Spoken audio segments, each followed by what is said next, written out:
questões específicas bem brasileiras, né? Por exemplo, o sincretismo, né? Aqui é forte o sincretismo, e até muda de região, de uma região para outra, com as religiões afro trazidas pelos escravos, que na época não podiam desenvolvê-las, então disfarçavam, fazendo associações com os santos católicos e que estão aí até hoje.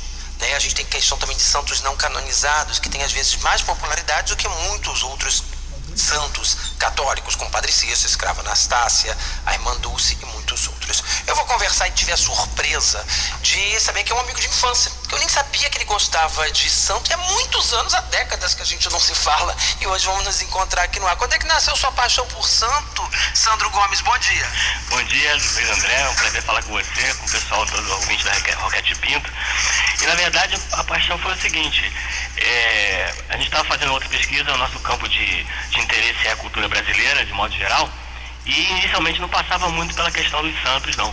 Mas fazendo outras pesquisas, a gente chegou ali e percebeu que tinha um potencial muito interessante de entender a cultura brasileira, a alma, a fé, a devoção do Brasil, e a gente então foi pouco a pouco enveredando por esse caminho, e aí foi surgindo essa paixão pelos santos, pelas histórias maravilhosas, interessantes que a gente foi percebendo ao longo do livro, e por todas essas questões que você tocou, do sincretismo, de santos que não são canonizados, mas que disfrutam de grande popularidade, essas coisas todas que a gente procurou colocar na obra. Pois é, a gente vê que nessa questão do sincretismo, começando por esse aspecto, que tem até uma diferenças regionais, né? O sincretismo na Bahia apresenta uma diferença daqui do Rio de Janeiro e de outros pontos, né? Isso, exatamente. Até porque na Bahia existe um predomínio maior do candomblé. No Rio de Janeiro, por exemplo, houve a questão da Umbanda, que é uma religião tipicamente carioca, né?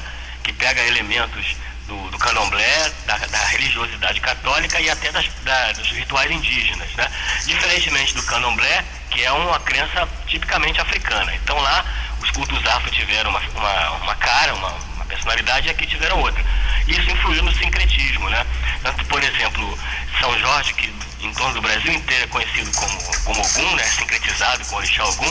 Na Bahia nem sempre acontece isso, entendeu? É Santo Antônio é sincretizado. Lá ele é Oxóssi, né? Que aqui é o padroeiro do Rio, São Sebastião. Né? Então existe essa diferença básica, assim, mas de modo geral o sincretismo está em torno da questão dos santos em todo o Brasil, em toda a cultura brasileira. Sem querer te colocar no fogo em relação a isso, você acha que a Igreja Católica é muito lenta e tem um certo preconceito em relação a figuras populares, já que foram canonizadas popularmente, digamos assim, para a população, como o Padre Cícero, Escrava Anastácia e Irmã Dulce, que de repente tem até uma força popular maior do que o Frei Galvão, que é na verdade que acabou sendo canonizado? Sim, mas aí acontece, são questões de histórias que determinaram isso, porque no caso do Padre Cícero, por exemplo, ele foi excomungado, né?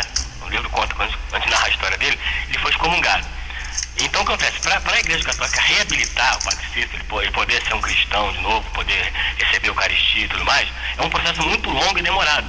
Mas é questão de tempo, já há muitos anos que corre esse processo, mais cedo ou mais tarde ele vai ser reabilitado perante a Igreja, e o próprio Papa Bento XVI, quando esteve no Brasil, conheceu toda a devoção em torno da figura do Padre Cícero, e já colocou o aval dele. Então assim que, vamos dizer, limpar a barra dele, com relação a esse processo de excomunhão, ele fatalmente vai ser.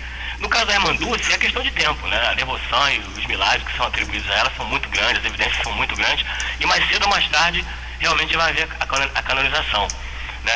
Então, quer dizer, não é questão que a Igreja seja lenta, a Igreja espera muitas evidências, né? Ela tem modos de investigação particular para decretar a santidade de alguém, então ela tem seus métodos e ela vai com muita calma, com muita cautela, né? É muito lenta, né? Até por ser uma entidade muito antiga, então todo um processo é muito mais complicado do que numa religião mais nova, né? É verdade.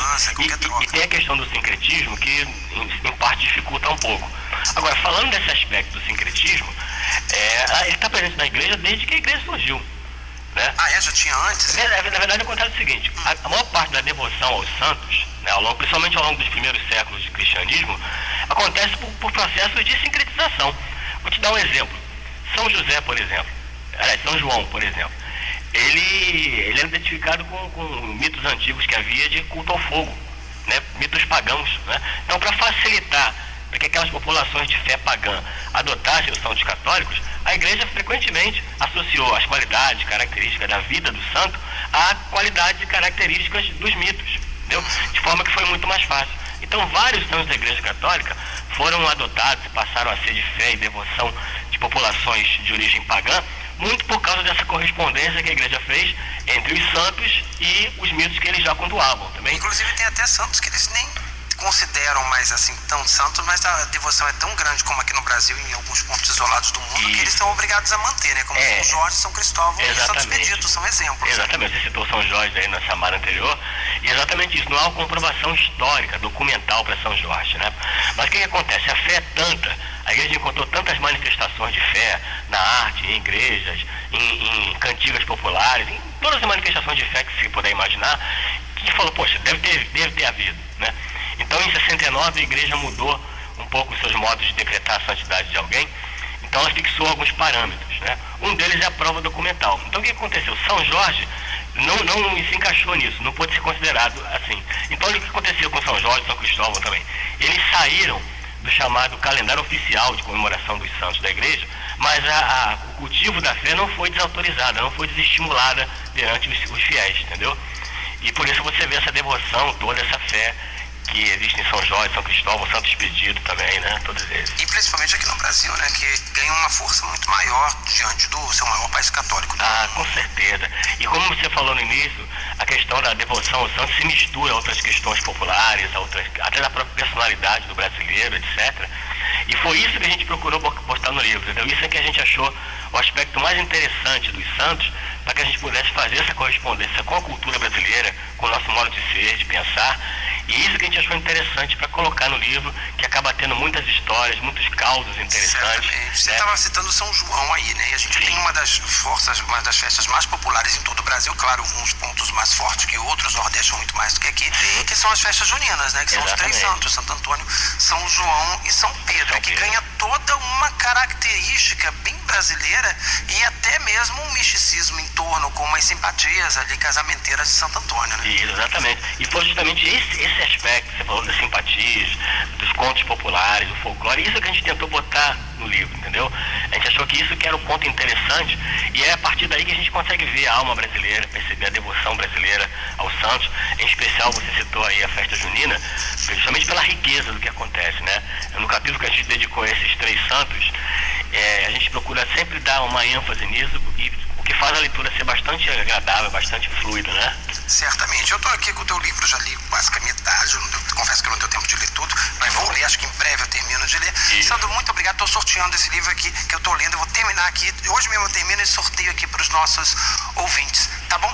Tá bom, Zé, te agradeço. Olha, aí, foi um prazer falar com você novamente. Eu agradeço, saudade, vamos ver se a gente marca alguma coisa, manda um beijo para mim, já deve ter mais de 10 anos que a gente vê, uns 15, né? 15 é quase disso, sim. Assim a gente revela a idade, esse é o problema. Obrigado, Sandro, grande abraço. Um abraço a todos os ouvintes. Tá bom, e a gente recomenda o livro Os Santos Mais Populares no Brasil, aí, esse papo interessantíssimo que a gente acabou de bater com o Sandro Gomes. Você pode ter mais detalhes através do livro nas principais livrarias aqui do Brasil.